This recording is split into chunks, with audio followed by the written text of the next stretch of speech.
이사벨 거 쉬운 7번째 시간입니다. 우리 이사 60장을 통하여 영광의 새날에 대해서, 열방의 재물에 대해서, 선지국에 대해서, 영어롭게 되는 일에 대해서, 영영한 빛에 대해서 변론해 보도록 하겠습니다.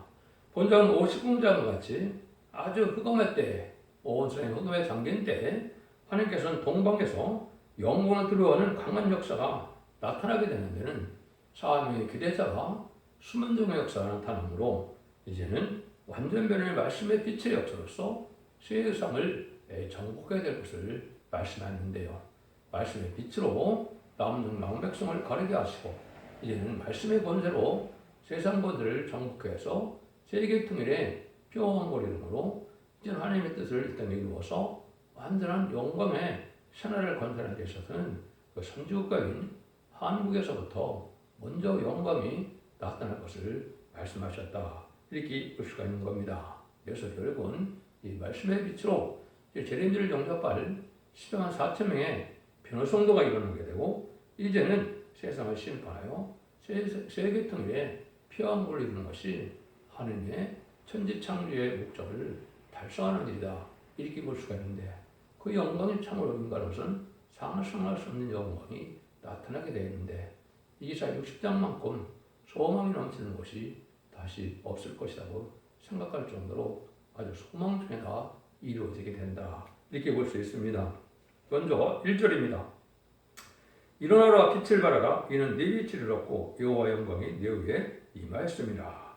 하나님의 영광이 해동된 곳에서 역사가 일어나는데 말씀의 빛이 오는 것이다. 이 말이죠. 그래서 이사야 59장에서도 보면 영광의 동방에서 하나님의 영광을 두려워한다 이런 말씀을 하는데 이것이 말씀의 빛으로 나타난 영광이다. 여기서 말하는 말씀의 빛은 이제는 인간 정글에 대해서 심판대 볼 때 죽전 곳에 시대가고 죽음을 맛보지 않고 별성잖아요. 재림을 영접함으로 남은 백성으로 새 시대인 천군 왕국에 들어가는 말세의 봄의 비밀을 말씀의 빛이라 그런 겁니다. 이 말이야 수없는 사람들이 많이 하지만 실제 이 말씀의 빛이 뭔지를 아는 사람은 세상에 없다 해도 과언이 아니죠.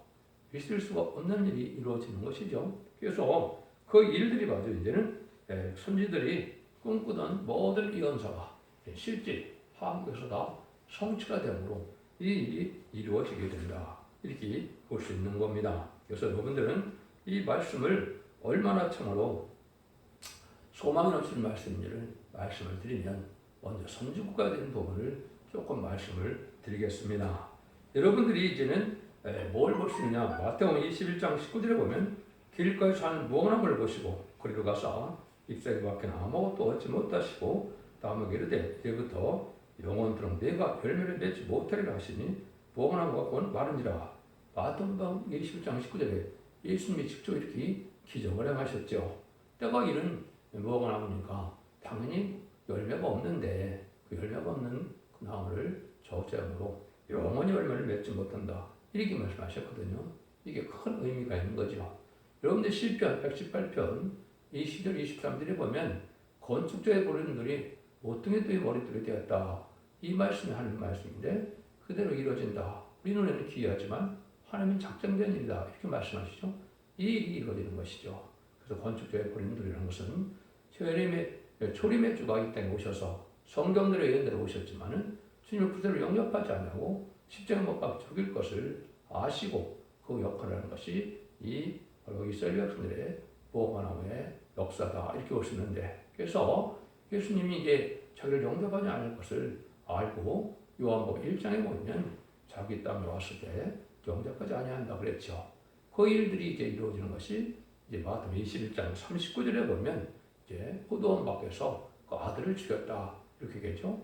여러분들이 이제 포도원에 대해서 마태복음 21장 31절부터 쭉 이렇게 말씀하시죠. 이런 일들이 이제 바로 뭐냐면 포도원은 이제 하나님의 역사는 교회도 되고 이스라엘도 되고 그런 거죠. 그래서 포도원을 세주고 갔는데 종들을 때리고 죽이고 그래서 아들을 보냈는데 아들을 포도원 밖에 죽였다.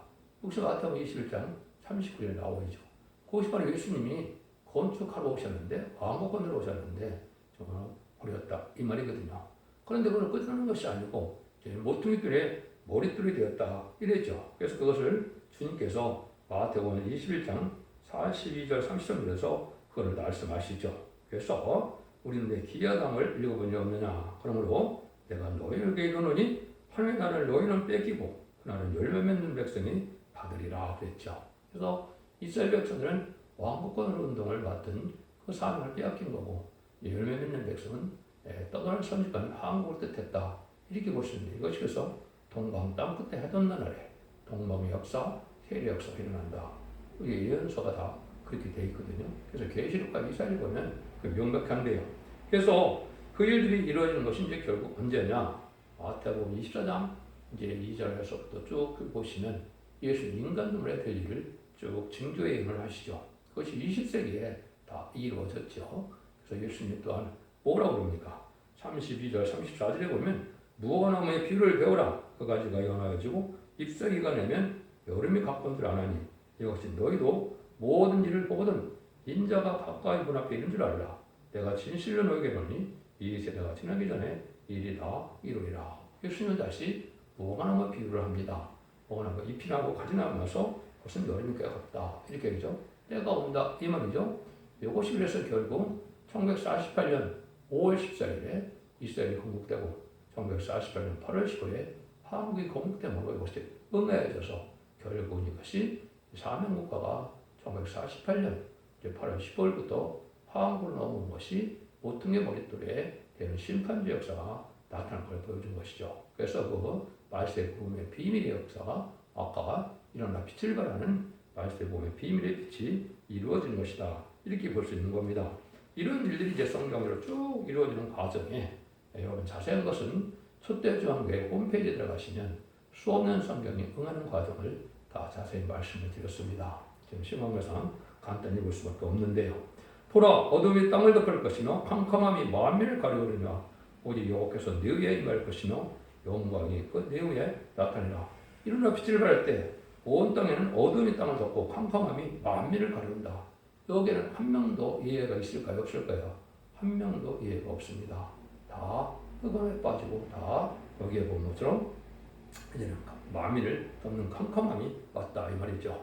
이거는 이제 심판대 아까도 말씀드린 죽지 않고 실사하고 지금 아프지 않고 변성신에서 남은 종 남은 백성이 되는 말씀의 비밀에 변론을 할 수 있는 종은 한 종밖에 없는 거죠. 이걸 시대적인 사명자다.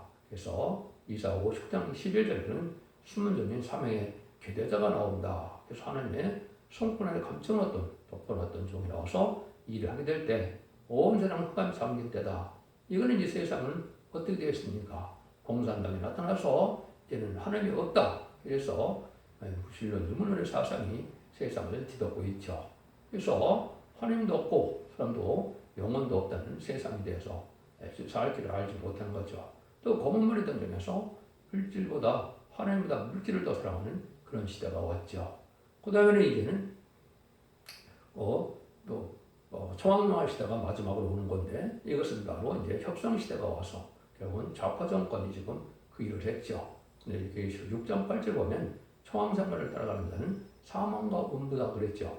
그걸 심판받아 망한다. 근데 그 청왕생활 시대가 한국에는 1997년 김대중 정권, 2002년 노무현 정권, 2017년 문재인 정권이 되죠. 그래서 그 정권이 이제 끝났으니까 그 제약이 드러나서 심판받을 때가 왔다. 이렇게 볼 수가 있는 겁니다. 그럼 유일하게 백마탄자만 남죠. 백마는 말씀의 빛으로 왕국건설을 인도하는 왕국건설을 이루는 시온의 부리의 인마를 역사의 단체를 얘기했는데 이것이 지금 시작된다고 보는 것이다. 이렇게 보셔야 됩니다.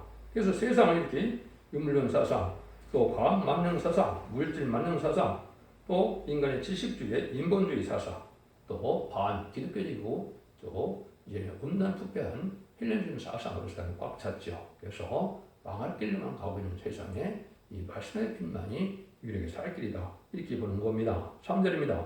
열방은 내 빛으로 열왕은 내 비치는 광명으로 나오리라. 그래서 새 시대에 가서 이제는 이 생에서 심판과 환란 때 죽지 않고 세신하는 사람들은 다 온다는 거죠.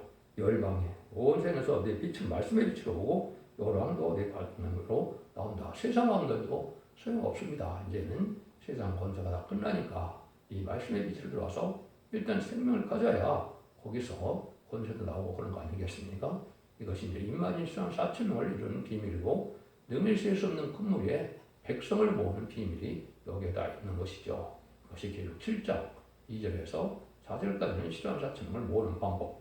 하나님의 종들이 임하여 인쳐서 모으고 능히 셀 수 없는 건물이라고 하는 것은 기록 7장 9절에 환란과 재앙 날에 예비처 보호처에서 보호받았다가 새시대 백성이 되는 방법밖에는 구원받는 방법이 없는데 그것을 여기서 이렇게 표현했더라도 말씀이 이렇게 되고 있다.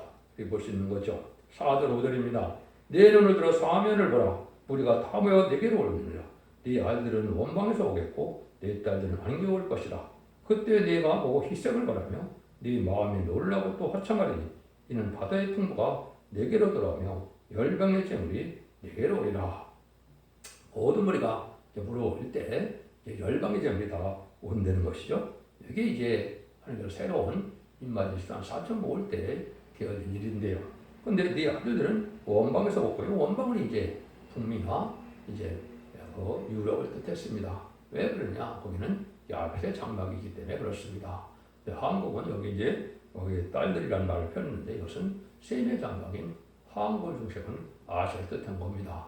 그래서 이제 남자적인 사명자들이 이러한 북미나 또 유럽에서 많이 나오고 여자적인 사명자는 한국에서 많이 나올 것이다. 이렇게 볼 수 있는 건데 이것이 이제 신앙 4천 명이 인을 맡게 되면 집에 가서 자기가 가서 은가금을 다 싣고 자기의 이제 일가 친척 다 데리고 한국 오는 것인데 이것이 열병의 재물을 가지고 온다 이 말이거든요. 이런 일들이 이제 이루어질 것을 말씀했는데 49장 22절에 하나님의 직접 저한테 알려준 것이 22절입니다. 나 주 여호와가 이르노라 내가 열방을 향하여 나의 손을 들고 민족들을 향하여 나의 기울을 쓸 것이다. 그들이 네 아들들을 품에 안고 네 딸들을 메고 올 것이며 네 아들들과 네 딸들이라고 했죠. 마치 빌레의 조상이 아브라함인 것처럼 새시대의 조상처럼 이 종의 영적 육적 후손이 돼야만 새시대에 갈 수 있다 이 말입니다. 그래서 이 말씀의 빛으로 하나님께서 원죄자원을 해결받는 은혜를 받아야 되기 때문에 그 은혜를 받는 사람들이 새시대에 가게 될 것을 얘기한 겁니다. 그래서 성경에는 빛이 3번이 등장하는데 창세기록이 1장 1절 2절에 보면 흑암이 공허한 때 빛이 있으라 했을 때 그 빛은 생명의 빛을 말씀하는 것이죠. 이것은 창조의 빛이라고 볼 수 있고 아무것도 활동할 수 없는 곳에 이제 생명의 빛이 활동하게 되는 것을 뜻한 것이죠. 고대에는 예수님이 이제는 이 땅에 빛으로 오셨다고 요한복음 1장 1절부터 좀 얘기하시죠. 그 생명의 빛으로 오셨는데 영접하지 않았죠. 그래서 예수님만이 생명의 빛이 돼서 예수님이 하나님의 아들이요 구세주요 메시아요 우리의 대승으로 들어가시는 분이요 부활승천한 사망을 이기는 분이요 이걸 알아야만 우리가 생명을 얻게 되죠. 그것이 중생받는 역사인데 그것이 두 번째 빛이죠. 오늘 여기 말씀하는 말씀의 빛은 예수 믿고 중생받았다 하더라도 이러한 예언의 말씀을 읽고 듣고 지켜서 결국은 이제는 새시대가 하는 말씀의 비밀을 알지 못하면 소용이 없는 것이죠. 그래서 빛의 역사가 온 세상에 이루어질 것을 말씀하셨다. 이렇게 볼 수 있는 겁니다. 6절 7절입니다. 허다한 작대 미디안과 네바의 젊은 작대가 네 가운데 평만할 것이며 스바의 사람들과 다 건과 유형을 가지고 여호와의 찬송을 전파할 것이며 그들의 양머리는 다 네게로 모이고 느바울의 수양은 네게 공급되고 내단에 올라 기꺼이 받음이 되리니 내가 내 영광의 입을 영원하게 하리라. 흑암 중에 영광이 나타나는 때가 있는데 이것이 바로 이제 한국을 뜻하는데 모든 각종 나라의 모든 특성을 가지고 한국에 온다 이 말이죠. 근데 약대 같은 것은 지금으로 본다면 그거는 자동차라고 볼 수가 있는 것이죠. 그 다음에 이제 수많은 근과 유형을 가지고 오게 되고 이제 모든 것들이 다 수양도 오고 그런 것에서 하나님이 받을 만한 예물을 받아들인다 이 말이죠. 그래서 세상에서 구원받을 무리, 인간이 신앙 설정이 되는 무리들이 다 자기들의 많은 특성품을 가지고 한국에다 올 것을 말씀한 겁니다. 이것이 이제 이사야 62장을 보면 내 땅을 해치다라 빌라를 칭한다고 그랬죠. 한국에 마치 결혼을 오는 것처럼 은과 금을 싣고 다 한국으로 온다 이 말입니다. 이 말들이 이제 전선 때문에 이루어질 것인데 이 날이 심히 임박한 때다 이렇게 볼 수 있는 겁니다. 8절 9절입니다. 저 구름같이 비둘기가 소금들이 날아오는 것 같이 나오는 자들이 누구뇨? 그 썸들이 나를 악망하고 다시스의 배들이 먼저 이르되 원방에서 네 자손과 그 은금을 아울러 싣고 와서 네 하나님 여호와의 이름에 드리려 하며 이스라엘 거룩한 자에게 드리려 하는 자들이라. 이는 내가 너를 연합케 하리라. 그래서 여기 보면 비둘기가 돌아온다. 이것은 이제 비행기를 뜻하죠. 비행기 타고 이제 모든 것을 가지고 오고 또 실제 오기도 할 것이고 또 배들을 타고 온다 이 말이죠. 그래서 은금을 싣고 나온다. 근데 내가 너를 영원하게 한다. 참 중요한 말씀이죠. 이 영원하게 되는 것은 열왕 중에 왕을 삼겠다 이 말입니다. 그래서 세상 권세를 다 다스리는 권세가 말씀의 빛을 발한 종옥에 있음을 말씀하는 것이거든요. 이걸 참 깨닫기는 어려운데 성경적으로는 그렇게 되어 있습니다. 여러분들이 이제 그런 일들이 쭉 이루어져 갖고 하나님의 역사가 본격적으로 진행돼서 하나님 이제는 어떤 역사가 나타나냐, 이제는 심판 역사가 본격적으로 나타나서 열방의 재물이 들어오는데 이때 반대는 자는 다 전멸을 당하는 것이 하나님의 방법이다. 10절 11절입니다. 내가 노아 너를 쳤으나 이제는 다 은혜로 너를 긍휼히 여겼은즉 이방인들이 네 생각을 쌓을 것이요 그들 왕들이 너를 봉사할 것이며 네 썩문이 항상 열려 저를 다치지 아니하리니 이는 사람들이 네게로 열방의 점을 가져오며 그 왕들을 포로로 이끌어오니라. 너를 섬기지 않은 백성과 나라는 파멸하니 그 백성들은 반드시 진멸되리라 했죠. 세상 권세는 다 이제 끝났으니까 세상 왕들도 와서 봉사하려고 온다 이 말이죠. 그래서 은감을 싣고 또 나온다 이렇게 얘기했는데 성문이 항상 열려있다. 이거는 뭐 지금 인천항이나 뭐 부산항이나 울산이나 뭐 평택항이나 항구가 많죠. 그래서 많은 열방의 재물을 들고 올 것이다. 근데 원들은 뭐라고 그럽니까? 너를 섬기는 백성과 나라는 파멸하니 그 백성들은 반드시 심하리라. 일어나 빛을 발하는 말씀의 빛을 전할 때 여기에 순종치 않고는 살아남을 나라와 사람이 없다 이 말입니다. 그래서 이것을 이제 마태복음 21장 42절 33절에 보면 이 돌에 떨어지면 가루가 된다 그랬죠. 그래서 한 사람도 심판주 역사, 말씀의 빛 역사에 순종치 않고는 살아남을 수가 없는 것이 인간 종말의 역사다. 이렇게 볼 수가 있는 겁니다. 그래서 44절에 보면 이 돌에 떨어지면 떨어진 자는 깨어지겠고 이 돌이 사람에 떨어지면 저를 칼로 흩으리라. 예수님이 직접 말씀하신 거거든요. 예수님이 심판주의 역사에 반대하는 자, 이 말씀에 빛의 역사에 반대하는 자, 시간에 다른 주님의 말씀에 반대하는 자는 적다는 자는 한 명도 살아남을 수 없다는 것을 강조한 것이다. 이렇게 볼 수가 있는 것이죠. 그렇지?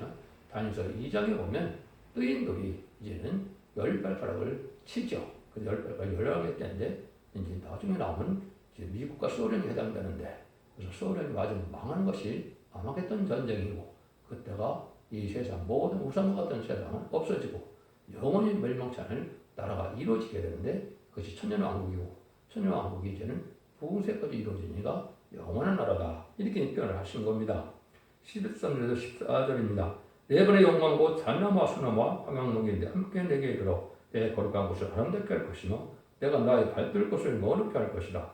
너를 괴롭게 하던 자의 자손이 홈을 어울러 굽혀 내게 나오며 너를 멸시하던 모든 자가 내 발에 엎드려 너를 일컬어 여호와의 성읍이라 이스라엘 거룩한 자의 시온이라 할 것이다. 그래서 모든 원수들까지 다 이제 굴복시켜서 이제 동방 역사를 중심으로 하면서 한국 모여들게 되는데 이때 한국의 장으로 영화롭게 된다 이 말이죠.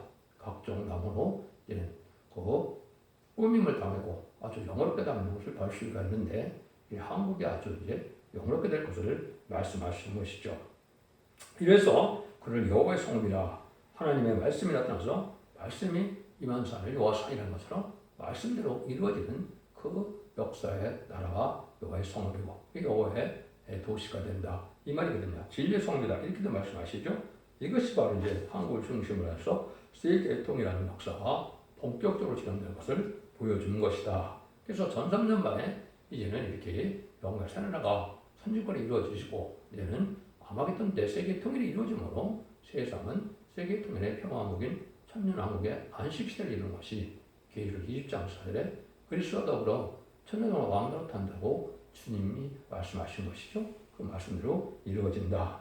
그런데 쉽게 되지는 않죠. 15절 17절입니다. 전에는 네가 버림을 입으며 미움을 당하였으므로 내게로 지난 자가 없었으나 이제는 내가 너로 영영한 아름다움과 대대의 기쁨이 되게 하리니 네가 열방에서 빨며 열왕의 의방을 빨고 나 여호와는 네 구원자 네 구속자 야훼 전능자인 줄 알리라. 내가 금을 쪄서 가져 돛을 대신하며 은을 가져 철을 대신하며 돛으로 나무를 대신하며 철로 돌을 대신하며 화병을 세워 관을 삼으며 의를 세워 감독을 삼으리니 한때 동방의 정들이 버림을 당하고 미움을 당했다. 많은 시련과 연단이 있어서 몇십 천대 받는 지경에까지 이르는 것이죠.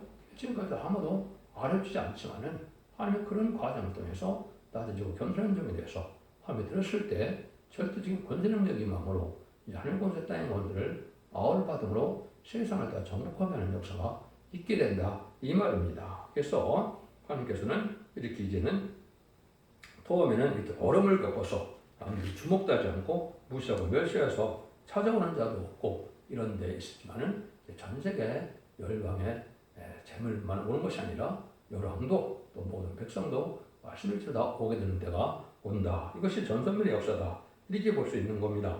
18절에서 20절입니다. 다시는 강포한 일이 네게 내 땅에 들리지 않을 것이요 황폐와 파멸이 네 경내에 다시 없을 것이며 네가 내 성벽을 구원이라 내 성문을 찬송이라 칭할 것이라. 다시는 낮에 해가 네 빛이 되지 아니하며 달도 네게 빛을 비치지 않을 것이요 오직 여호와가 네게 영영한 빛이 되며 네 하나님이 네 영광이 되리니 다시는 네 해가 지지 아니하며 네 달이 물러가지 아니할 것은 여호와가 네 영영한 빛이 되고 내 슬픔의 날이 마칠 것이니라. 인간으로서는 상상할 수 없는 그 영광의 때가 오는데 달과 해가 필요가 없다고 그러죠. 이 종의 영광의 빛이 하나님의 영원한 영영한 빛이 된다. 이렇게 말씀하시죠. 얼마나 놀랍습니까? 이것은 이제 무궁색의 신천 신제 새하늘과 새 땅에 무궁색 할 때도 이제 뭐라 그럽니까? 해와 달이 필요 없고 어린 양의 등불과 하나님의 빛으로 환해졌다 그랬죠.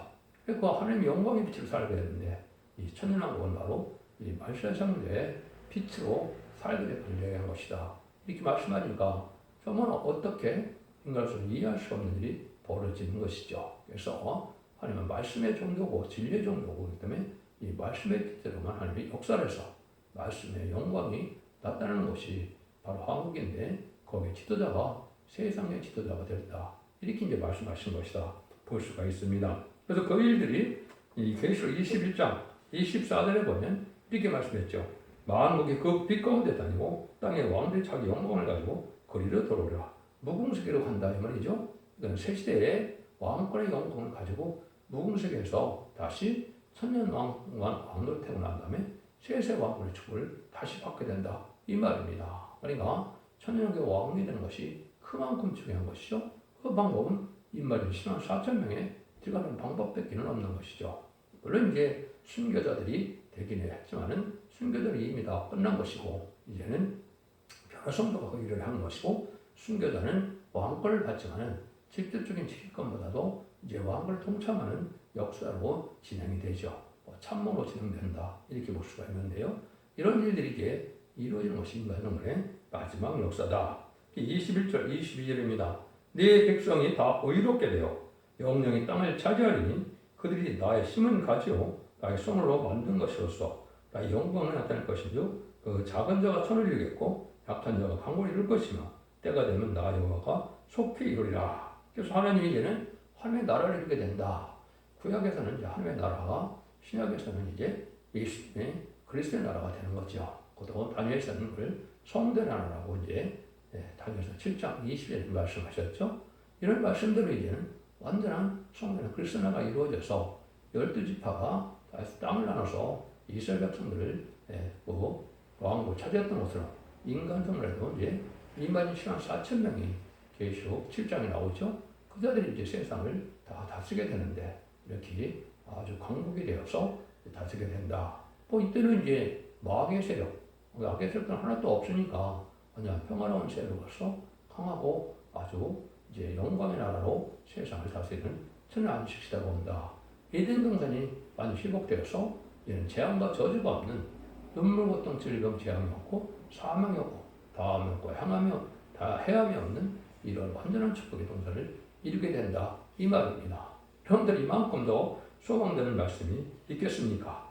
이 말씀대로 이루어지는 역사가 아주 마지막 한일의 1300의 역사 동안에 말고 직전에 가려지니까 여러분들은 이 시대에 바로 그런 시대에 접어들고 있는 때다 이렇게 보시고 이 말씀의 빛을 따라 말씀을 잘 깨달아서 순종함으로 이는 기독교 2000년의 역사가 예수 믿고 중장받아서 원본 만능으로 끝이 맞는 것이 아니고 재림주가 올 때는 이 말씀을 읽고 듣고 지켜서 원죄자들을 해결받음으로 죽지 않고 실시하고 정받고지 않고 별성차하여 남전 나온 백성으로 이제는 가족적인 축복으로 자손만대의 축복으로 천년왕국의 축복을 받게 되는 것이 인간 동안의 마지막 구원의 역사다. 이거 잘 믿으시고 진리를 잘 분별하셔서 이 시대에 사랑의 방주, 은혜의 방주, 은혜의 방주인 첫대기 역사의 말씀에 빛을 따라서 여러분들이 자손 만대의 축복을 누리는 복된 종들과 성도님들이 다 되시기를 예수님으로 간절히 축원드립니다. 아멘.